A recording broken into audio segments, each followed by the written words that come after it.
Let's assume that you make $60,000 a year. For my male followers, I drew a mustache, which in my native language Punjabi, we call a much. For my female followers, I drew a braid. In my native language Punjabi, we call it a gut. Last year, you made $60,000 and you automatically paid $17,000 in tax because this money was taken out of your income before you even saw it. But then, after you filed your taxes this year, you realized that you only needed to pay $14,000 in taxes, which means you overpaid $3,000 in taxes to the United States government, which means you're going to get a $3,000 refund. Now, some people get very excited because you're going to get this big refund check, but here's what this actually means. It means you overpaid $3,000 in taxes. It means you gave the government a $3,000 loan at 0% APR because now the government had this $3,000 in their account. They could use that money and then they just give it back to you next year at 0% interest. If you just kept this $3,000 in a high yield savings account, you'd at least be getting some interest. But when you overpay in taxes, you're lending your money to the government, you're getting 0% interest in return, and they love it when you overpay in taxes. Number two, you ask, can I buy it? Not, can I afford it? Let's assume you have $100 in your bank account and you walk on over to the Gucci store and you see this amazingly ugly scarf on sale for $1,000 that you need to have. Now, if you have $100 in your bank account, you might say, well, Jaspreet, I definitely can't afford that, but you can definitely buy it. Because Gucci would love to sell you the financing and the scarf because now they're making money on you twice. They're selling you the product and they're selling you the financing. And if Gucci doesn't give you the financing, Visa will, MasterCard will, American Express will. Finding the financing isn't that difficult.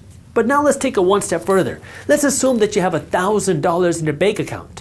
Now you walk into the Gucci store, you see that same scarf. Now you might say, Jaspreet, I got the money. Now I can afford it, right? Absolutely not. This is why so many Americans are broke. They assume that if I have $1,000 that I can buy a $1,000 scarf. And this is why so many people live paycheck to paycheck. They have little to no savings, they have little to no investments, and they wonder why they can never be financially free. If every time you have $1, you spend $1, you're never gonna be able to become wealthy. And this is where you have to understand the two rules when it comes to spending money.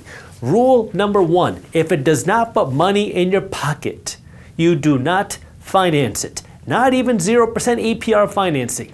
If it does not put money in your pocket and Gucci is not putting money in your pocket, you're putting the money in Gucci's pocket, you do not finance it, period. The only exception is your house.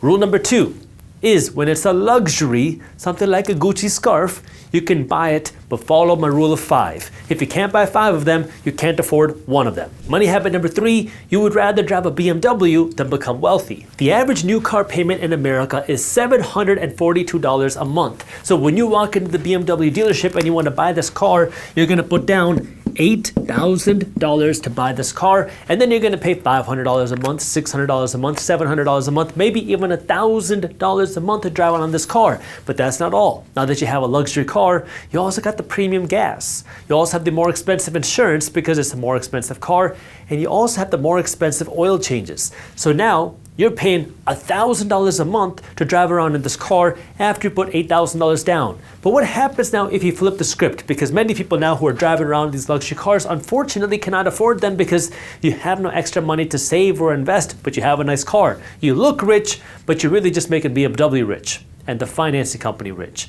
Let's flip the script, because now we know that if it doesn't put money in your pocket and your BMW is not putting any money in your pocket, you shouldn't finance it. You should be buying it in cash. And if you say, Jaspreet, I don't have $60,000 to buy this BMW in cash, you can't afford it. So what do? You need a car.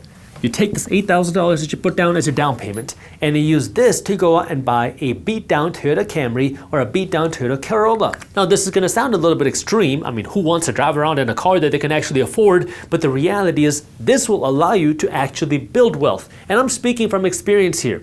I drove my beat-down Toyota Solara for years. I had employees that drove better cars than me. My car had rust on the side. I had 3 different types of rims on the car. I didn't even have a bumper on the car for the last year or 2 years that I had my car, but I kept driving it, even though I was making good money.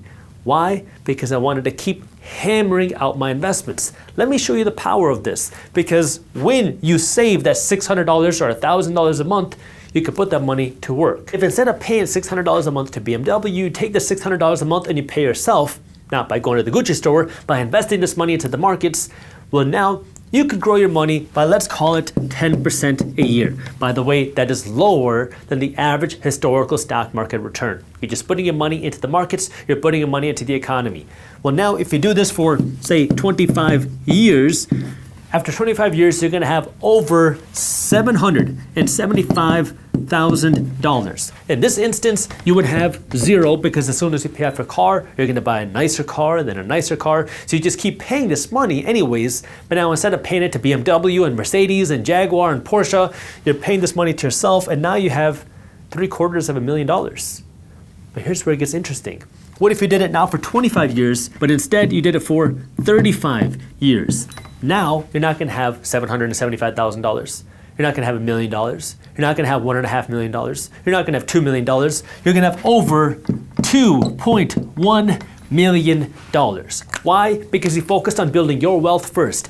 Everybody wants the BMW today, and then they say, I'll become wealthy later, and then most people never become wealthy. But if you focus on your wealth first, you say no to the car that you can't afford right now, well, now you can have the wealth and buy the nice car without worrying about the price, because now your investments can buy you that car.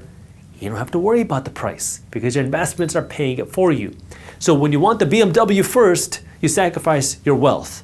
But when you build the wealth first, now you can have whatever car you want and not worry about the price. By the way, if you like to stay on top of what's happening in the financial markets and you want to learn how to invest, my team at Briefs Media publishes a free daily newsletter called Market Briefs, where we break down what's happening in things like the economy, the stock market, the housing market, the crypto market, and the global economy into a fun and witty and easy to read newsletter. We have hundreds of thousands of investors that read Market Briefs every day, and when you join Market Briefs, you'll also get access to a free investing masterclass just as a bonus for joining Market Briefs. So if you want to join Market Briefs for free, I got the link for you to join down in the description below. If you enjoyed this clip and you want to continue your financial education journey, I have another video that I think you'll love. All you got to do is click that button right over there. And for those of you who want to stay up to date on the top finance and business news, you can join Market Briefs, my free financial newsletter, by clicking that button below. Thank you for watching, and I'll see you in the next one.